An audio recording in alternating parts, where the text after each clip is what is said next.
Welcome, everyone, to the Fatty Patty 2x4 channel. Welcome back to the channel. I hope you guys are all doing well. In this video, we're going to be just going over Machine Gun Kelly's guitars, Slayer's return, and being a customer. I hope I answer the questions you guys might have in the video. I look forward to you guys subscribing. Let's get into the video. So, Machine Gun Kelly came out with this pink guitar last year. So I really didn't like this one. So I never bought this one. And this is the new one that he made, which I don't understand the outrage. If you don't like it, just don't buy it. I really don't have an opinion either way. It looks kind of cool. But what I really want to talk about is the ones in the music video. This black one that he's playing with is so cool. It's black with like a little pink on the headstock and pink around some of the, I guess, biting. And this pink one that he's playing with on the bed, oh my God, that is just amazing. I wish that he would come out with this one. This is what I'm looking for. And I just don't understand why he hasn't made this signature model. This is the one I would definitely buy. Or the silver one that he has in this other music video. This is the one I really would love for him to make. So this year, Slayer announced that they will be returning. And I am pretty excited that Slayer is going to be playing some live shows this year. And we'll actually get to see them.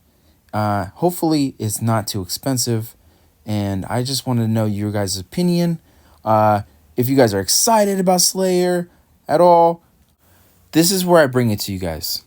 Am I being ridiculous thinking that signature models should be a little cheaper for the consumer since it's Epiphone? You know, the regular models are still at $600 to $500 price point. So for a Dave Grohl being $1,300, is that in the budget? I mean, who are they marketing? They're definitely not marketing the people that are just starting out playing guitar. I mean, just call me crazy, but I think that these guitars could be budget a little bit friendly for everyone involved. And I don't mean the greenie craze or any of that stuff. I feel like these guitars could be priced at more at like a $900 premium. So as a budget brand of Epiphone, I just think it's outrageous that all the signature models are at like $1,300 to $1,800. You know, you could get a Gibson for pretty close to that price on the used market. So I don't understand what Epiphone is really trying to represent. They used to be around $600 to $800, which they still are, but not the signature models. So Epiphone, as a brand, as a core budget friendly brand, $1,300. That doesn't seem like a good price point for someone just starting out to play guitar. Who's the market for? All these signature models is definitely not for the people just starting out in love with any of these models, like Dave Grohl, Tony Iommi. I remember that one was like $1,300. That who in their right mind is gonna set that up with a kid just learning to start playing guitar? They're gonna get the $400 or the $300 price point. That Epiphone as a whole is just continuing to punch these numbers out. I'm pretty sure most of these guitars are going to sit around for years. Not the Dave Grohl ones. People are going to buy that shit and then put them on the used market for double the price. So, you know, that $1,300 price point is ridiculous. I was looking forward to maybe getting one of those. But these price points are ridiculous. And so I'm just standing here like thinking like, what do you guys think? Do you think I'm being ridiculous right now? I absolutely love uh, Epiphone. You still would be at a lower cost if you bought an Epiphone for $400 at Guitar Center. If you walk in there, you probably can find one for $400, and then put $400 of pickups in there. Get a quality guitar, because what they're making now is really great. Uh, you just have to do a little TLC. Like it's not perfect, but uh, that would be my way of going about the Epiphone thing. I wouldn't buy these signature models um, because the price point doesn't make sense. You know, these are like people that you love, and they're making them unaffordable.